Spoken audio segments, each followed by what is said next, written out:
శృతి సంపద తరఫున అందరికీ స్వాగతం. శ్రీమద్ భగవద్గీత ఆధ్యాత్మిక రహస్యాలు అనే శీర్షిక ద్వారా శ్రీ త్రినాథ్ గారు ధారావాహిక ప్రసంగం చేస్తున్నారు. వారి ధారావాహిక ప్రసంగంలో ఈరోజు 388వ ప్రసంగం చేస్తున్నారు. శ్రీ త్రినాథ్ గారికి స్వాగతం. నమస్కారం అండి. శ్రీమద్ భగవద్గీత ఆధ్యాత్మిక రహస్యాలు ఈ యొక్క కార్యక్రమాన్ని వీక్షిస్తున్నటువంటి సోదరిమణులందరికీ కూడా హార్దిక స్వాగతం, సుస్వాగతం, నమస్సుమాంజలి. ముందుగా మనము ధార్మికము ఆధ్యాత్మికము అన్న విషయం మీద ఒక ముఖ్యమైన విషయాన్ని చర్చించుకోబోతున్నామండి. మామూలుగా మన సమాజం బాగుపడాలంటే 3 వ్యవస్థలు బాగుపడాలండి.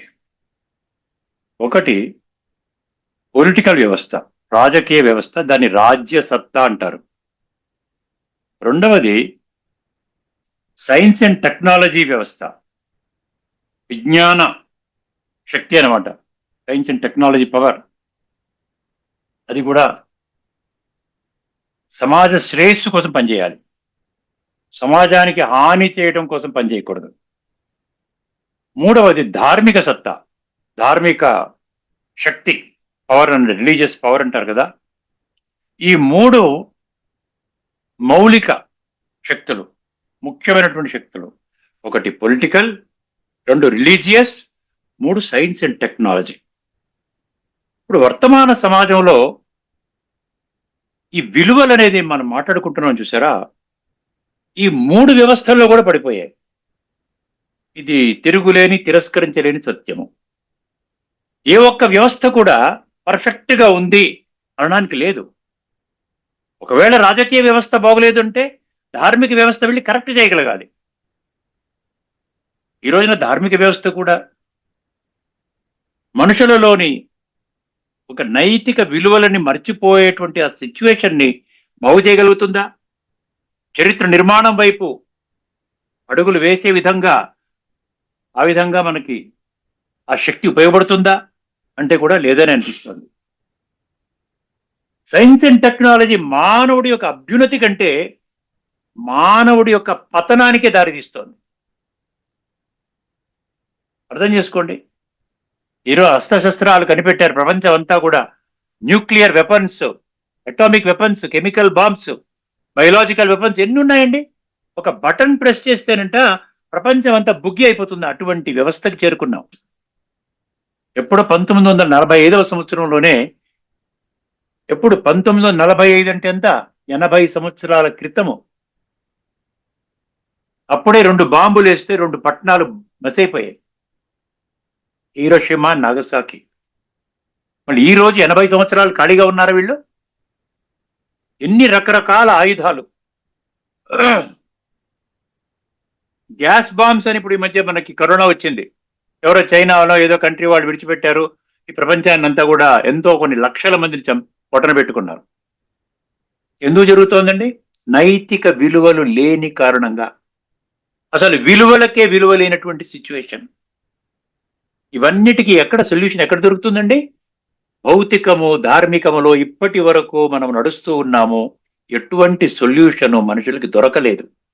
అది కేవలము ఆధ్యాత్మిక శక్తి వల్లనే అది లభిస్తుంది. ఆధ్యాత్మిక శక్తి అంటే ఆత్మశక్తి, పరమాత్మ శక్తి. అందుకనే ఏమంటారు? సైలెన్స్ అంటారు చూసారా, సైలెన్స్ పవర్ అంటారు. సైలెన్స్ పవర్ అనేది అన్నిటినీ కూడా మించినటువంటి శక్తి అంటారు. ఈ యొక్క సైలెన్స్, అందుకని సైలెన్స్ ఇస్ గోల్డెన్ అంటారు చూసారా. Silence is golden, speech is silver అంటారు.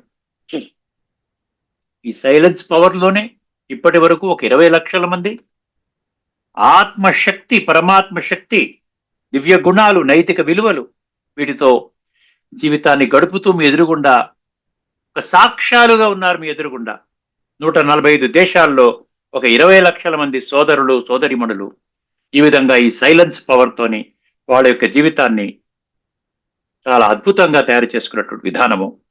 ఇటువంటి ఈ సైలెన్స్ పవరే ప్రపంచానికి అందినట్లయితే ప్రతి ఒక్కరూ మంచి మార్గానికి వెళతారు. కన్స్ట్రక్షన్ వైపు వెళుతుంది కానీ డిస్ట్రక్షన్ వైపు, వినాశనానికి ఎవరు కూడా పాలుపడరు. ఎందుకంటే ప్రపంచం అంతా ఒకటే కుటుంబము, వసుదైవ కుటుంబకం అనుకుంటే సరిపోదండి.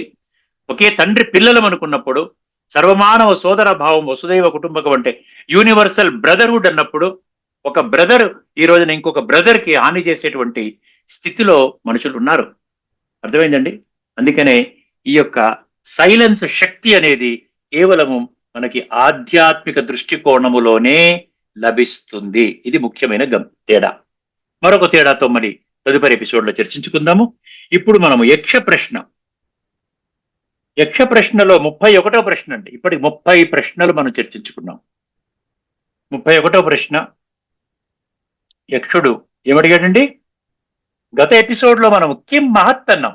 ఏది మహత్తు, ఏది గొప్పది, అర్థమైందని, ఏది విశాలము, ఏది విలువైనది అని అనుకున్నాం. ఇప్పుడు ఈసారి దానికి రివర్స్ అన్నమాట. ఏది గొప్పది అంటే ఏది చిన్నది అని అర్థం అనమాట.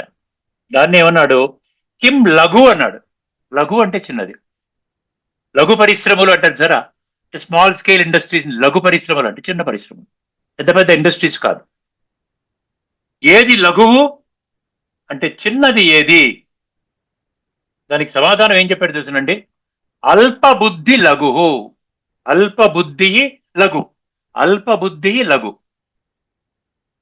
చిన్న ఆలోచన గల బుద్ధియే లఘువు అన్నాడు. చిన్న ఆలోచన అంటే ఎదగదు, బుద్ధి ఎదగదండి. బుద్ధి ఉన్నది.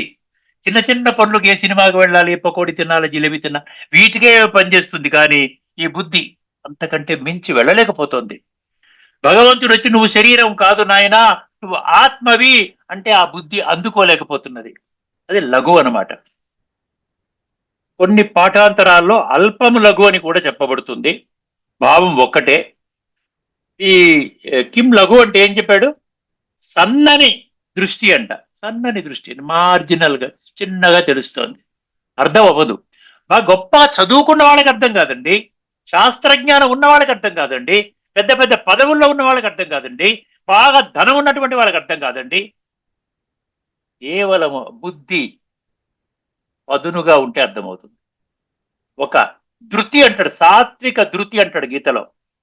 ఆ దృఢ శక్తి ఉండాలి. నేను ఒక మంచి మార్గాన్ని వెళ్ళేటువంటి ఒక విధానం నాకు లభించింది, నేను ఈ మార్గంలో తక్షణమే అడుగు వేసి ఆ యొక్క జీవన ప్రయాణాన్ని కొనసాగిస్తున్నాను, కొన్ని లక్షల మంది ఇప్పటికే ఒక చక్కటి మార్గంలో ప్రయాణిస్తున్నారన్న విషయం నాకు తెలిసింది, అవసరమైతే నేను పరీక్షించుకుంటాను, అటువంటి ఆలోచన లేదండి. అందుకనే గీతలోనే చెప్పేశాడు, కొద్ది మంది మాత్రమే వాళ్ళ బుద్ధి ఆ విధంగా లఘు కాకుండా మహత్తుగా ఉంటుంది. పరిమిత దృష్టి. లఘు దృష్టి అంటే సన్నని దృష్టి, పరిమిత దృష్టి. ఇంకా ఎక్స్ప్లెయిన్ చూడండి ఒకసారి. అల్ప అంటే ఏంటంటే తక్కువ, పరిమితమైనది. బుద్ధి అంటే వివేచన, వివేచనా శక్తి అంటే విచక్షణా శక్తి. వివేచన అంటే అది ఏది మంచి ఏది చెడు, అంతేనండి. బుద్ధి ఉన్నది దాని కొరకు. మనము దాని కొరకు వాడుకోకుండా మన జీవితాన్ని ఉద్ధరించడానికి పనికొచ్చే విషయాల మీద వాడుకోకుండా మన జీవితాన్ని పాడు చేసే విషయాల మీద వాడుకుంటున్నాం. లఘు అంటే చిన్నది, తక్కువ విలువైనది. విశాలంగా ఆలోచించలేని, అర్థం ఏంటంటే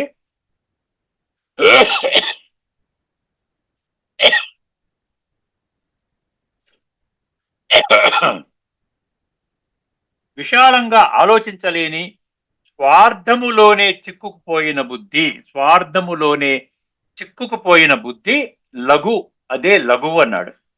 భావార్థం ఏంటంటే సులభంగా అర్థం చేసుకునే విధంగా, నాకే కావాలి, ఇప్పుడే లాభము, నా సుఖమే ముఖ్యము, ఇలా తాత్కాలిక ప్రయోజనాలకే పరిమితమైన ఆలోచన, ఇది లఘుత్వము, అదే లఘుత్వము అన్నాడు.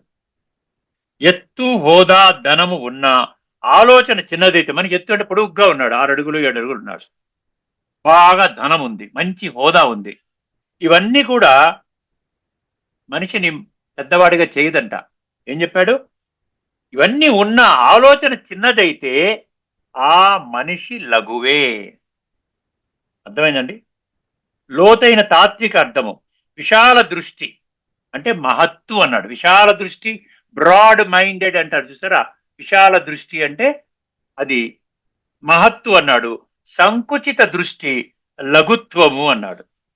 ఎవరైతే క్షణిక సుఖాలకే బుద్ధిని అర్పిస్తారో, క్షణిక సుఖాలకే బుద్ధిని అర్పిస్తారో, ధర్మము తెలిసినా ఆచరించలేరో.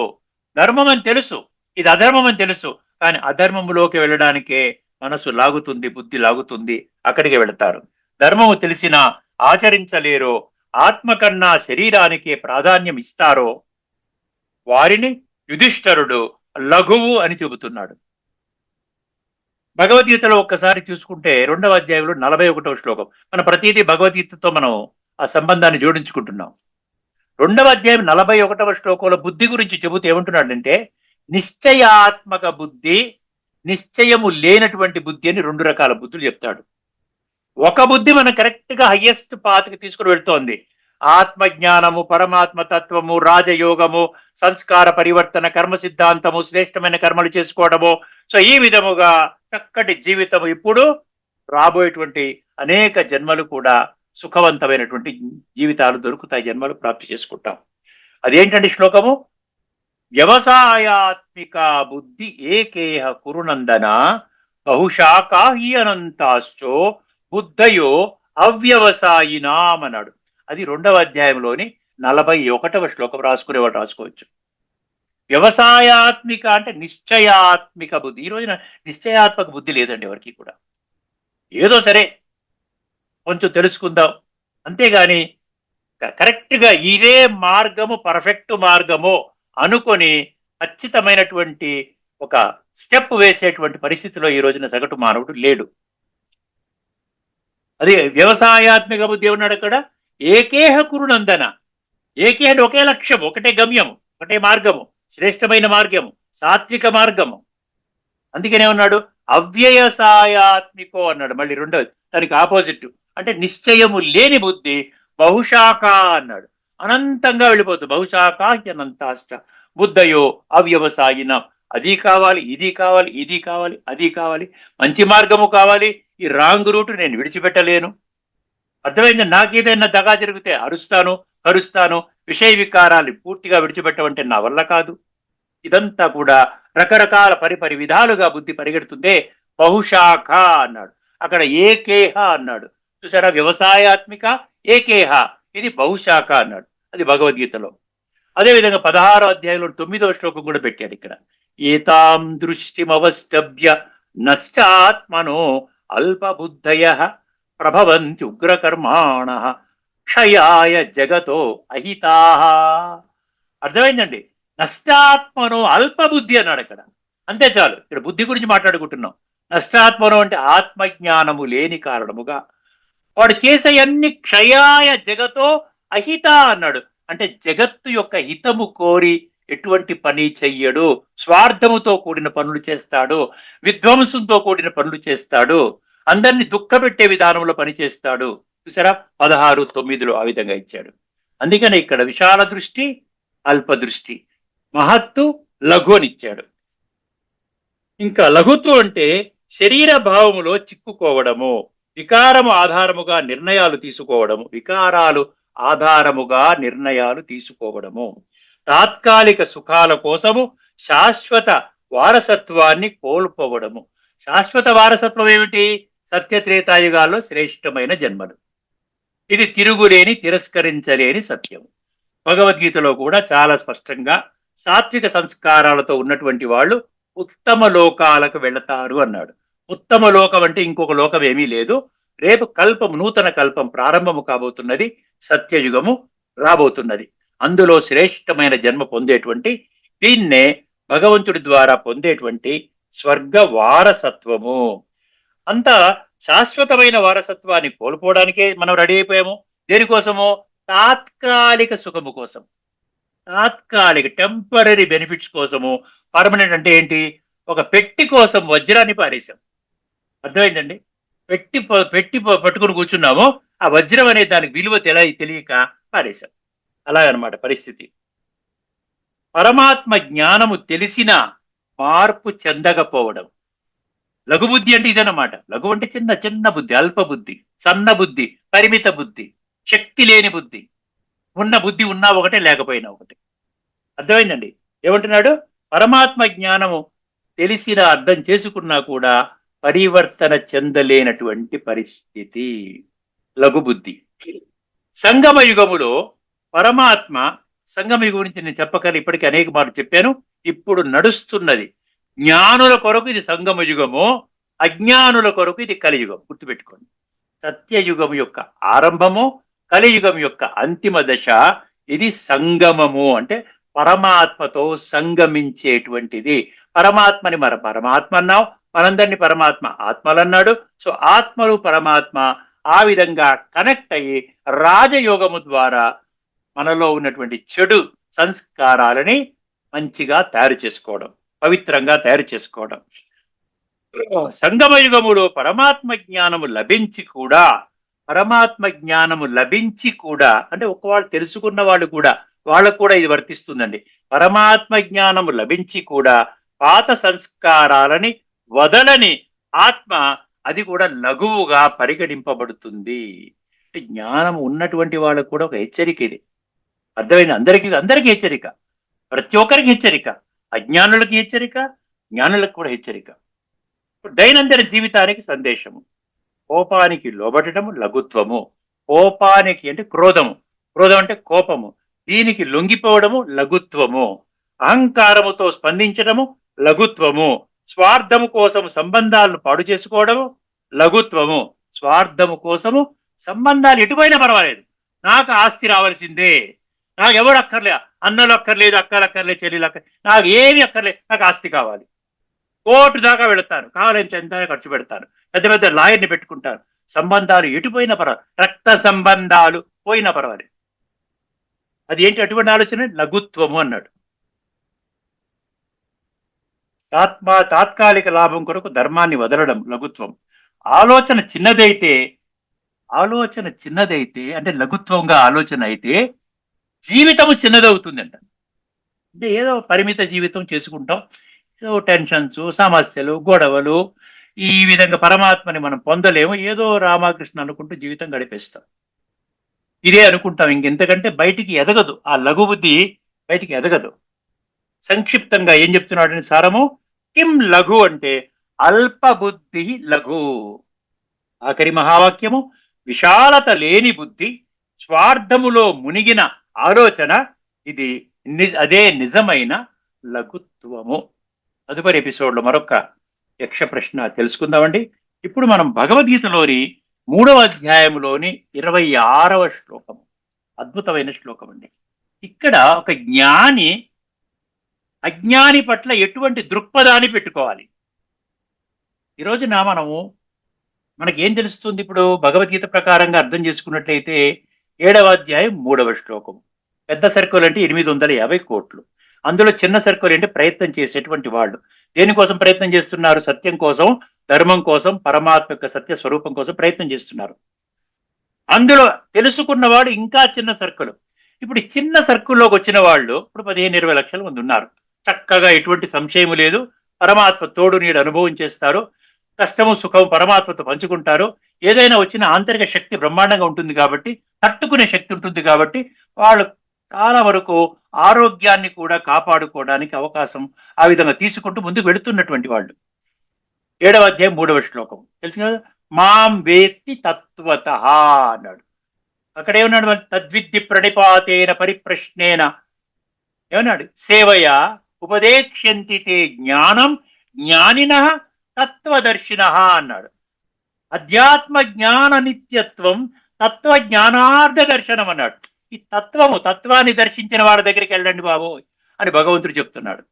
మనం వాళ్ళని తప్పించి మిగతా వాళ్ళందరి దగ్గరికి వెళుతున్నాం.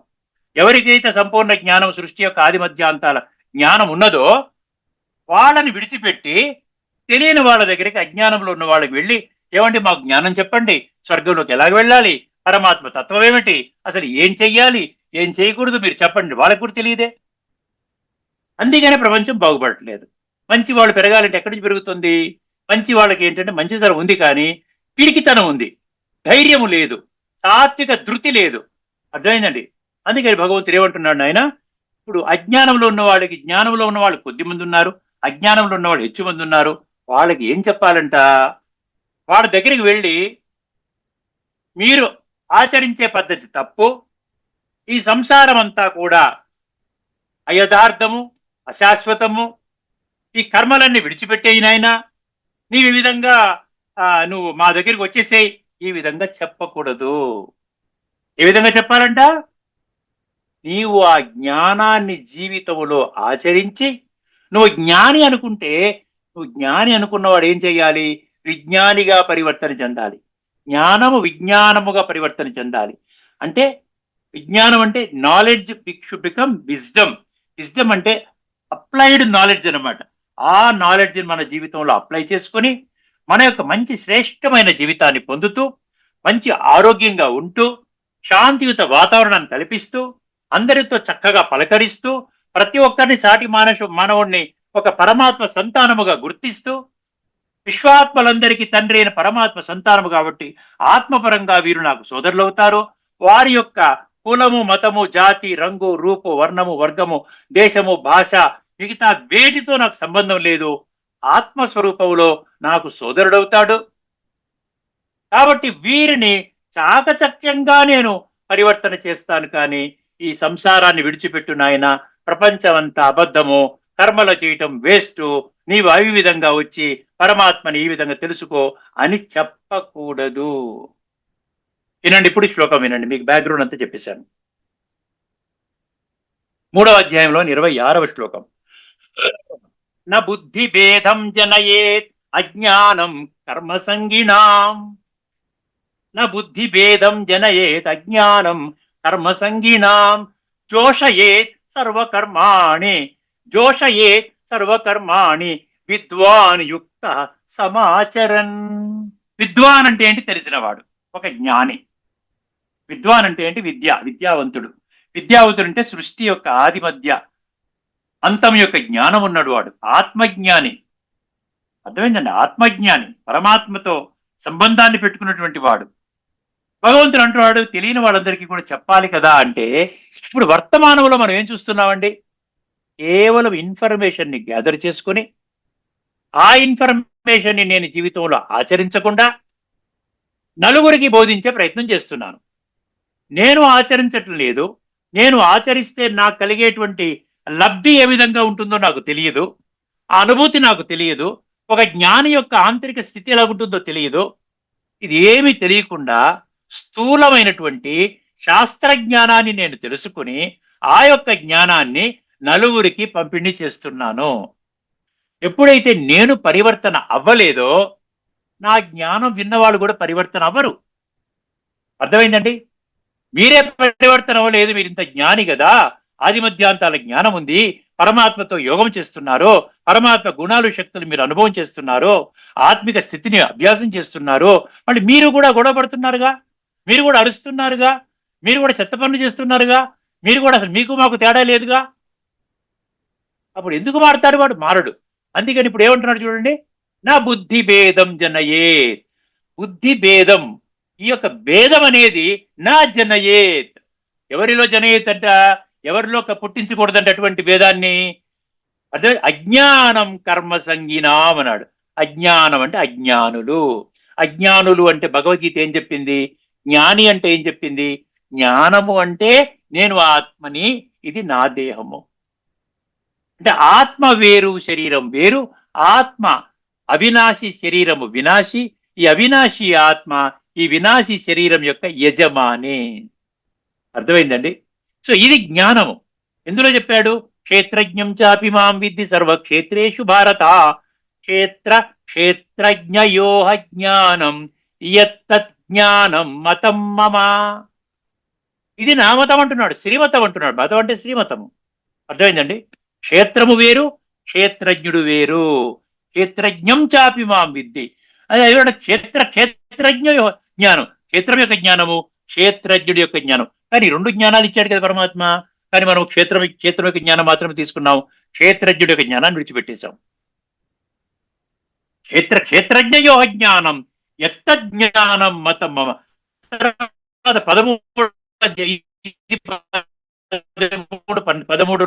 2 అండి. 13లో 11 ఏం చెప్పాడు? జ్ఞానార్థ దర్శనం ఏతత్ జ్ఞానమితి ప్రోక్తం అజ్ఞానం యదతో అన్యథా. మిగతాదంతా అజ్ఞానం అండి. ఏదైతే ఆత్మ యొక్క ఆది స్థితికి తీసుకొని వెళ్ళలేదో ఆత్మ యొక్క అంతిమ స్థితిలో ఉన్నాం, తమో ప్రధాన స్థితిలో ఉన్నాం.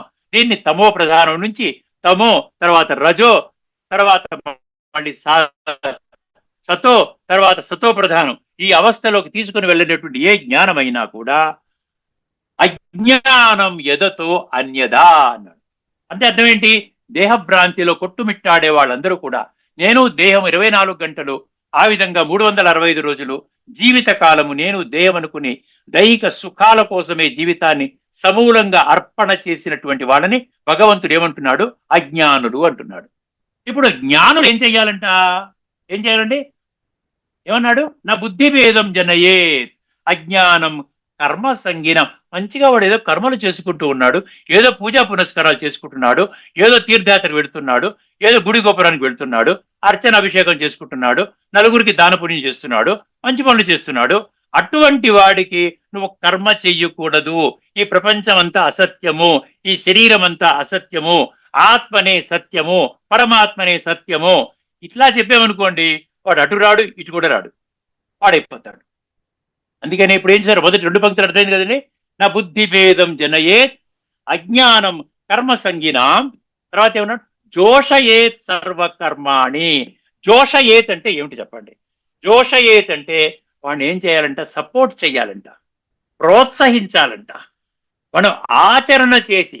జోషయేత్ సర్వకర్మాణి విద్వాన్ విద్వాన్ యుక్త సమాచరణ అన్నాడు.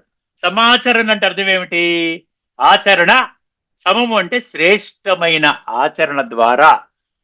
జోషయేత్ సర్వకర్మాణి, ప్రతి ఒక్క కర్మని శ్రేష్టంగా చేసుకుంటూ. యుక్త అంటే అక్కడ యోగయుక్త. ఎక్కడైనా యుక్త అనే పదం వస్తే యోగయుక్తుడు అంటే స్వయాన్ని ఆత్మగా అనుభవం చేసుకుంటూ పరమాత్మ సర్వాత్మలకి విశ్వాత్మలకి తండ్రి అయిన పరమాత్మతో ఆ విధంగా బుద్ధి యోగాన్ని జోడించుకొని పరమాత్మ గుణాలు శక్తుల ద్వారా ఆత్మని సంస్కరించుకుంటూ మన జీవితాన్ని సమృద్ధిగా శ్రేష్టంగా ఆంతరికంగా చాలా శక్తిశాలిగా చేసుకుంటూ అప్పుడు వాడు అడగాలన్నమాట మనల్ని, సార్ మీరు ఎప్పుడు హాయిగా ఉంటారు సార్, ఎందుకండి మీరు ఎక్కడికి వెళ్తున్నారండి, మీరు ఏం చేస్తున్నారండి అడిగారనుకోండి, అప్పుడు మీరు చెబితే వాడికి వంట పడుతుంది, వాడు మీకు కూడా వస్తాడు, మీ మాట వింటాడు. అదే జోషయే సర్వకర్మాణి విద్వాన్ యుక్త సమాచరన్ అంటే మనము ఆచరించకుండా ఎవరికి కూడా ఆ జ్ఞానము చెప్పకూడదు. అంటే దాని అర్థం ఏమిటి? చిన్న కామన్ సెన్స్ ప్రకారంగా మీకేమర్థం అవుతుంది? ఏమండి మీరింత జ్ఞానం చెప్తున్నారే, మీరే ఆచరించట్లేదండి, మీకు పనికిరాని జ్ఞానము మాకెందుకు చెప్తున్నారండి? చిన్న సింపుల్ చిన్న పిల్లవాడి క్వశ్చన్ కదండి. మీకు పనికిరాని జ్ఞానము మాకు చెప్తున్నారా? నిరంతరం అహంకారంతో మాట్లాడతారు, లోభ ప్రవృత్తి మీలో ఉంది, మోహము మీలో ఉంది, క్రోధము మీలో ఉంది, ఇంకా భౌతిక కోరికలు మీలో ఉన్నాయి. ఇవన్నీ పెట్టుకొని మీరు అద్భుతమైనటువంటి ఆధ్యాత్మిక జ్ఞానం అని చెప్తున్నారు కదా, మళ్ళీ మీకు పనికి రాలేదా? మీ జీవితాన్ని మీరు ఉన్నతంగా చేసుకోవచ్చు కదా. ఇదన్నమాట ఈ యొక్క శ్లోకం అర్థం. ఇంత అద్భుతమైన శ్లోకం చూసారా? నా బుద్ధి భేదం జనయేత్ అజ్ఞానం కర్మ సంగీనాం జోషయేత్ సర్వకర్మాణి విద్వాన్ యుక్త సమాచరన్. ఒకసారి గీతలో ఏమిచ్చాడో దీని భాష్యమో దీన్ని చూసుకొని ఈ యొక్క కార్యక్రమాన్ని మనము సంపూర్ణం చేసుకుందాం. ఇది 3వ అధ్యాయంలోని 26వ శ్లోకము. అంటే బుద్ధి అన్న పదం ఉన్న శ్లోకాలన్నీ పికప్ చేశానండి నేను. కాస్త కనీసం బుద్ధి నేతను తెరుచుకుంటుందేమో ఒక ఆశ. 26 నా బుద్ధి భేదం. ఒక్కసారి జాగ్రత్తగా వినండి. ఏమిచ్చాడు ఇక్కడ? పరమాత్మ స్వరూపమునందు నిశ్చల స్థితిని పొందిన జ్ఞాని. పరమాత్మ స్వరూపమునందు నిశ్చల స్థితిని పొందిన జ్ఞాని శాస్త్ర విహిత కర్మలను ఆసక్తితో అంటే ఫలాసక్తి. అక్కడ అజ్ఞానులు ఏం చేస్తారంటే ఫలాసక్తితో కర్మలు చేస్తారు. అజ్ఞానం కర్మ సంగీనం అన్నాడు సార్. కర్మ సంగీనం అంటే కర్మ సంగం అంటే ఆసక్తి. దేని మీద ఆసక్తి? కర్మ మీద ఆసక్తి, కర్మ యొక్క ఫలితం మీద ఆసక్తి. కర్మ సరిగ్గా చేయకపోయినా బాధపడతాడు, కర్మ ఫలితం సరిగ్గా రాకపోయినా బాధపడతాడు. అర్థమైందండి? ఆసక్తితో అంటే ఫలాసక్తితో ఆచరించు అజ్ఞానుల బుద్ధులను, చాలా జాగ్రత్తగా వినండి, అజ్ఞానుల బుద్ధులను భ్రమకు లోను చేయరాదు. అనగా కర్మల యందు వారికి అశ్రద్ధను కలిగింపరాదు. వాళ్ళకి వాళ్ళే తెలుసుకుంటారు. మీరు మీ జీవితం బాగుంటే, మీరు ఆరోగ్యంగా ఉంటే, నలుగురితో సంబంధాలు పెట్టుకొని చక్కగా మాట్లాడుతుంటే, అందరికీ శక్తి ఇచ్చే మాటలు మాట్లాడుతుంటే, ఖచ్చితంగా వీళ్ళలో ఏదో పవర్ ఉందండి, మనం కూడా తెలుసుకుందాం అన్న ఆలోచన మీకు కలుగుతుంది. పైగా తాను కూడా శాస్త్ర విహితములైన సమస్త కర్మలను చక్కగా చేయుచు చక్కగా చేయుచు వారితో కూడా అట్లే చేయింపవలెను. మనం ఆచరించి వాళ్ళని ఆచరింప చేయాలి అంటున్నాడు. ఇక్కడితో మన యొక్క చర్చను ముగించుకుందాం. తదుపరి ఎపిసోడ్ లో మరొక అద్భుతమైనటువంటి, ఈసారి ఉపనిషత్తుల్లో ఉన్నటువంటి మరొక మహామంత్రాన్ని మనం చర్చించుకోబోతున్నాం. యక్ష ప్రశ్నల్లో 32వ ప్రశ్నని మేము ముందుకు తీసుకొని వస్తానండి తదుపరి ఎపిసోడ్ లో. అంతవరకు సెలవు. అందరికీ నమస్కారము. లోకా సమస్తా సుఖినో భవంతు. ఓం శాంతి. శ్రీమద్ భగవద్గీత ఆధ్యాత్మిక రహస్యాలు అనే శీర్షిక ద్వారా మనకు ధారావాహిక ప్రసంగం చేసిన శ్రీ త్రినాథ్ గారికి ధన్యవాదాలు.